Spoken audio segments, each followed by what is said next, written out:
Ranger's Apprentice, Book 7, Erak's Ransom, by John Flanagan. Chapter 1.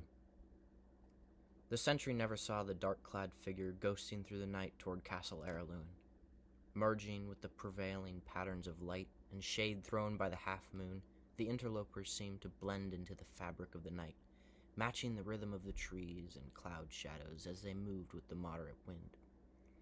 The sentry's post was the outer cordon, outside the walls of the massive castle by the southeastern gate. The moat rippled generously behind him, its surface stirred by the wind so that its reflections of the stars in the dark water were set shimmering into 1,000 tiny points of light. Before him stretched the massive parkland that surrounded the castle, carefully tended, immaculately mowed, and dotted with fruit and shade trees. The ground sloped gently away from the castle. There were trees and small shady dells where couples or individuals could sit and relax and picnic in the privacy, sheltered from the sun. But the trees were small and they were well spaced out, with plenty of open ground between them so that concealment would be denied to any large attacking force. It was a well-ordered compromise between the provision of privacy and relaxation and the need for security in an age when an attack could conceivably happen at any time. 30 meters to the left of where the sentry stood, a picnic table had been fashioned by attaching an old cartwheel to the sawn-off stump of what had been a larger tree. Several rustic benches were placed around the table, and a smaller tree had been planted to one side to shade it at noon. It was his favorite spot for the knights and ladies, affording a good view of the green, pleasant parklands that sloped away to the distant dark line of the forest. The intruder was heading toward this table. He slipped into the shadows of a small grove 40 meters from the bench, then dropped belly down to the ground. Taking one last look to get a bearing, the dark figure snaked out of the shadows, face down, heading for the shelter of the table. Progress was painstakingly slow. This was a trained stalker who knew that any rapid movement would register with the sentry's peripheral vision.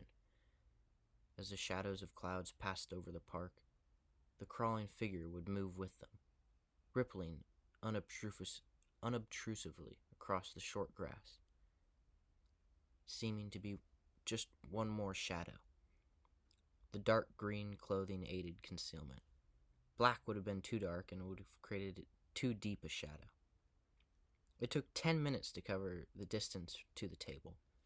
A few meters short of the objective, the figure froze as the guard suddenly stiffened, as if alerted by some sound or slight movement, or perhaps just an intuitive sense that all was not quite right.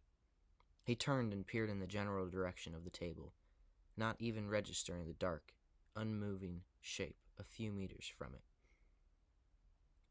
Eventually, satisfied that there was no danger, the sentry shook his head, stamped his feet, marched a few places to the right, then back to the left, then shifted his spear to his left hand and rubbed his eyes with his right. He yawned, then settled into a stump, his weight resting more on one foot than the other. He sniffed wryly. He'd never get away with this relaxed posture on daylight sentry duty. But it was after midnight now, and the sergeant of the guard was unlikely to come and check him in the next hour. As the sentry relaxed again, the dark figure slid a few meters to the shelter of the table. Rising slowly into a crouching position, he studied the situation. The sentry, after his shuffling and stamping, had moved a few meters further away from the table, but not enough to cause a problem. There was a long leather thong knotted around the intruder's waist. Now, untied, it would be seen to be a sling. The soft leather pouch at its center, a smooth, heavy stone went into the pouch, and the figure rose a little, beginning to swing the simple weapon in a slow, wide arc, using as minimal wrist movement, and gradually building up speed. The sentry became aware of a foreign sound in the night. became as a deep-throated, almost inaudible hum, and slowly grew to a higher pitch, and changed so gradual that it wasn't sure at what point he became aware of it. It sounded as if an insect of some sort, a giant bee perhaps. It was difficult to detect the direction of the sound was coming from. Then a memory stirred.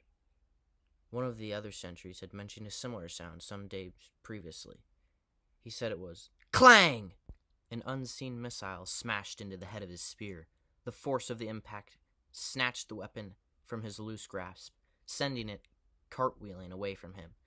His hand dropped instinctively to the hilt of his sword, and he had it half drawn when the slim figure rose from behind the table to his left. The cry of alarm froze in his throat as the intruder pushed back the dark cowl that had concealed a mass of blonde hair. "Relax, it's only me," she said, the amusement obvious in her voice. Even in the dark, even 30 meters distance, the laughing voice and distinctive blonde hair marked her as Cassandra, crown princess of Erak.